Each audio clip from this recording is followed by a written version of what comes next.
مالك يوم الدين.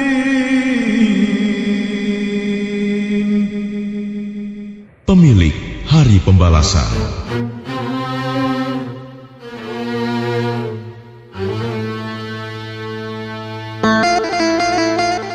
Tafsir ringkas. Dialah satu-satunya pemilik hari pembalasan dan perhitungan atas segala perbuatan, yaitu hari kiamat. Kepemilikannya pada hari itu bersifat mutlak dan tidak disekutuai oleh suatu apapun.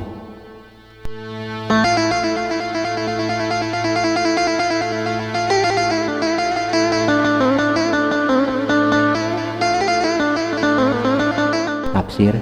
Sesudah Allah menyebutkan beberapa sifatnya, yaitu Tuhan seluruh alam yang maha pengasih, maha penyayang, maka diiringinya dengan menyebutkan satu sifatnya lagi, yaitu menguasai hari pembalasan.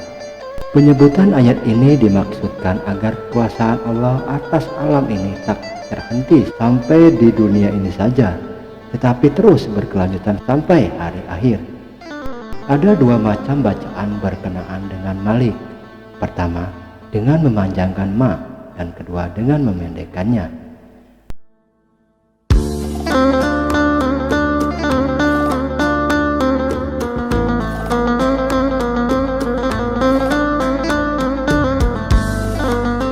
Menurut bacaan yang pertama, Malik artinya yang memiliki atau yang empunya. Sedang menurut bacaan yang kedua artinya raja. Kedua, bacaan itu benar. Baik menurut bacaan yang pertama ataupun bacaan yang kedua dapat dipahami dari kata itu, arti berkuasa dan bertindak dengan sepenuhnya. Sebab itulah diterjemahkan dengan yang menguasai.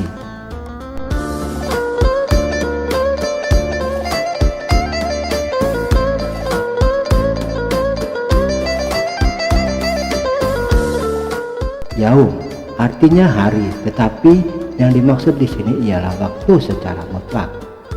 Ad-din banyak artinya, diantaranya 1. Perhitungan, 2. Ganjaran, pembalasan, 3. Patuh, 4. Menundukkan, dan 5. Syariat, agama. Yang selaras di sini ialah dengan arti pembalasan.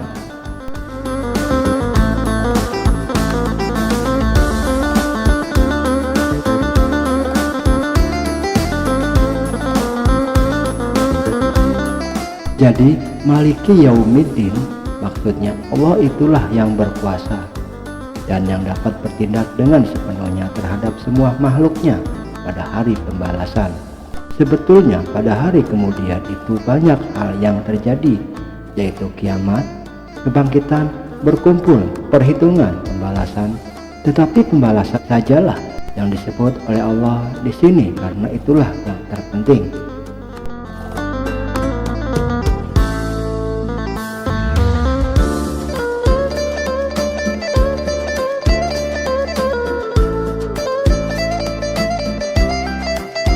Yang lain dari itu umpamanya kiamat, kebangkitan dan seterusnya merupakan pendahuluan dari pembalasan.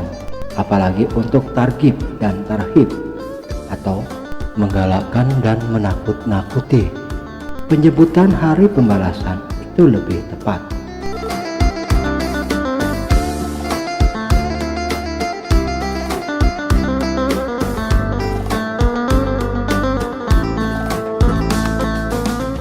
Hari akhirat menurut pendapat akal atau filsafat, kepercayaan tentang adanya hari akhirat yang di hari itu akan diadakan perhitungan terhadap perbuatan manusia pada masa hidupnya dan diadakan pembalasan yang setimpal adalah suatu kepercayaan yang sesuai dengan akal. Sebab itu adanya hidup yang lain sesudah hidup di dunia ini bukan saja ditetapkan oleh agama tetapi juga ditunjukkan oleh akal.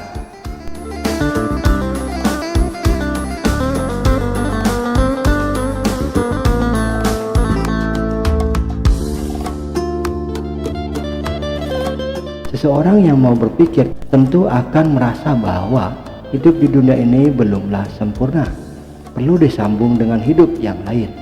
Alangkah banyaknya orang yang teraniaya hidup di dunia ini telah pulang ke rahmatullah sebelum mendapat keadilan. Alangkah banyaknya orang yang berjasa, kecil atau besar, belum mendapat penghargaan atas jasanya.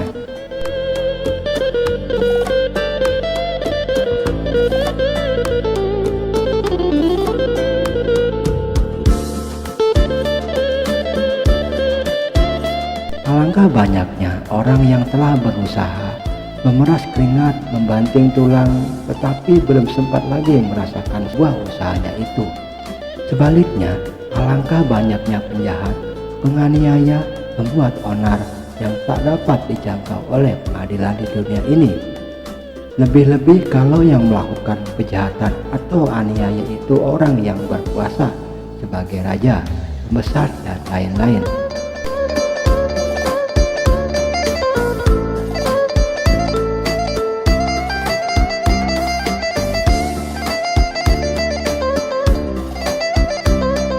Maka biarpun kejahatan dan aniaya itu telah merantai bangsa seluruhnya, tidaklah akan dipugar orang, malah dia tetap dipuja dan dihormati.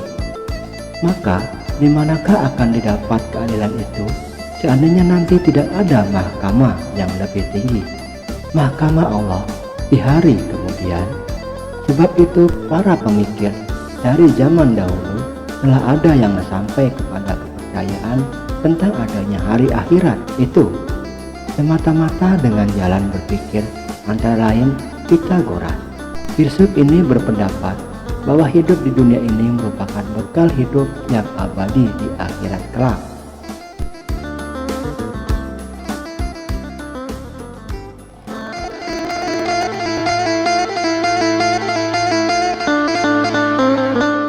Sebab itu sejak dari dunia hendaklah orang bersedia untuk hidup yang abadi. Sokrates, Plato, dan Aristoteles berpendapat jiwa yang baik akan merasakan kenikmatan dan kelezatan di akhirat, tetapi bukan kelezatan kebendaan, karena kelezatan kebendaan itu terbatas dan mendatangkan bosan dan jemu. Hanya kelezatan rohani yang betapapun banyak dan lamanya tidak menyebabkan bosan dan jemu.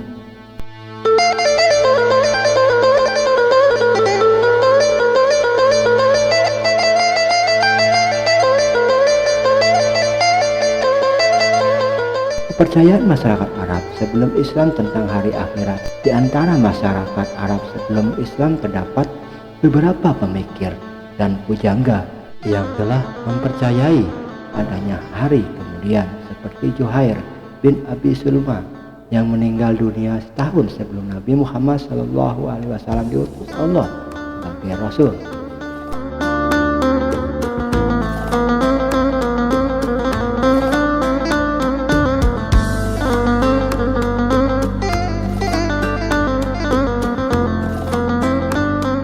Ada pula di antara mereka yang tidak mempercayai adanya hari kemudian. Dengarlah apa yang dikatakan oleh salah seorang penyair mereka. Hidup, sesudah itu mati, sesudah itu dibangkitkan lagi. Itulah cerita dongeng, hai fulan. Karena itu datanglah agama Islam, membawa kepastian tentang adanya hari kemudian. Pada hari itu akan dihisap semua perbuatan yang telah dikerjakan manusia selama hidupnya, besar atau kecil.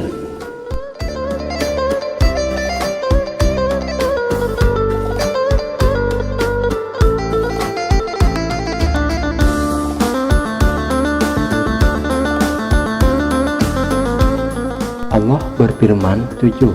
Maka barang siapa mengerjakan kebaikan seberat darah, niscaya dia akan melihat balasannya.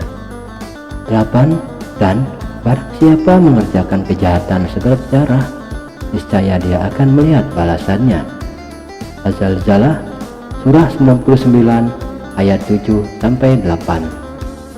Tidak sedikit ayat di dalam Al-Quran yang menjelaskan bahwa di antara mereka memang banyak yang tidak percaya adanya hari akhirat. Hidup hanya di dunia, setelah itu selesai. Al-An'am surah 6 ayat 29, Al-Mu'minun surah 23 ayat 37. Mereka berkata, bila seorang Bapak mati, maka lahir anak. Bila suatu bangsa punah, maka datang bangsa lain. Mereka tidak percaya bahwa sesudah mati, manusia masih akan hidup kembali.